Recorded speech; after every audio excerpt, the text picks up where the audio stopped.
अल्लाह रब्बुल इज़्ज़त के बबरकत नाम से शुरू, जो पूरी कायनात का खालिक और मालिक है। मैं हूं शेफ नाजिद और आप देख रहे हैं आपका अपना family YouTube channel secrets of Babu food. प्यारे दोस्तों, क्या आपने बाजार से कभी फ्रेंच फ्राइज के साथ खट्टी मीठी ग्रीन चटनी खाई है? अगर खाई है तो आप ये भी जानते होंगे कि ग्रीन चटनी कितनी मजेदार होती है। ग्रीन चटनी बनाने वालों से अगर आप रेसिपी पूछेंगे तो मैं चैलेंज करता हूँ आपको कभी नहीं बताएंगे। वही बाजार वाले ग्रीन चटनी बनाने का राज आज मैं आपको बताऊंगा, जिसे आप भी अपने घर में बनाकर पकोड़े, समोसे, फ्राइज, चाट और बहुत सारे स्नैक्स के साथ एंजॉय कर सकते हैं। तरीकाकार इतना आसान है, आप भी हैरान हो जाएंगे। रेसिपी स्टार्ट करने से पहले अगर आप चैनल पर नए हैं या आपने अभी तक चैनल को सब्सक्राइब नहीं किया, चैनल को सब्सक्राइब कर लें, साथ ही साथ बेल वाले आइकॉन को प्रेस कर दें ताकि फ्यूचर में हम जो भी रेसिपी अपलोड करें नोटिफिकेशन सबसे पहले आपके पास पहुँचते रहें। तो आइए खट्टी मीठी ग्रीन चटनी बनाना शुरू करते हैं। डियर व्यूअर्स, सबसे पहले कच्चे आम का छिलका उतारकर आम के अंदर से गिरी निकालकर आम को छोटे छोटे क्यूब साइज में काट लिया है। क्यूब साइज में कटे हुए आम का वजन तकरीबन 150 ग्राम है। आप आम का छिलका उतारकर किसी भी साइज में काट सकते हैं। सबसे पहले आम काटने के बाद ब्लेंडर जार के अंदर शामिल कर देंगे। 15 ग्राम पुदीने के पत्ते मैंने लिए हैं, ब्लेंडर जार के अंदर शामिल कर देंगे। 23 ग्राम हरा धनिया अच्छी तरह वॉश करने के बाद बारीक काट लिया है, शामिल कर देंगे।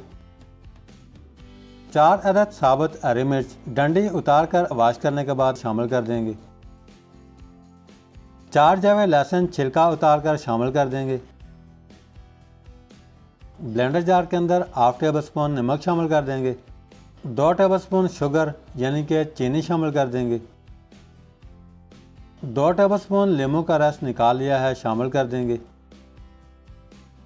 ब्लेंडर जार के अंदर हाफ टी स्पून रोस्टेड जीरा शामिल कर देंगे।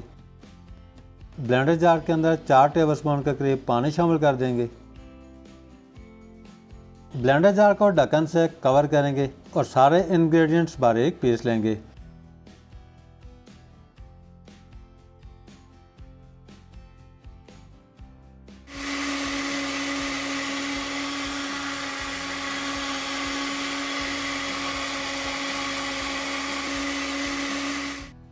सारे इंग्रेडिएंट्स बारीक पीसने के बाद बाउल के अंदर शामिल कर देंगे। अब हम चटनी के अंदर बाकी इंग्रेडिएंट्स शामिल करेंगे। सबसे पहले चटनी के अंदर 2 चुटकी साइट्रिक एसिड यानी कि टाटरी शामिल करेंगे। आखिर में चटनी के अंदर 2 चुटकी काला नमक शामिल कर देंगे। अब हम अच्छी तरह मिक्स करेंगे। अल्हम्दुलिल्लाह बहुत ही ज़बरदस्त, मज़ेदार और खट्टी मीठी ग्रीन चटनी बना करके रेडी हो चुकी है। अब आपको बाजार से मिलने वाली फ्रेंच फ्राइज के साथ ग्रीन चटनी बनाने से कोई भी नहीं रोक सकता।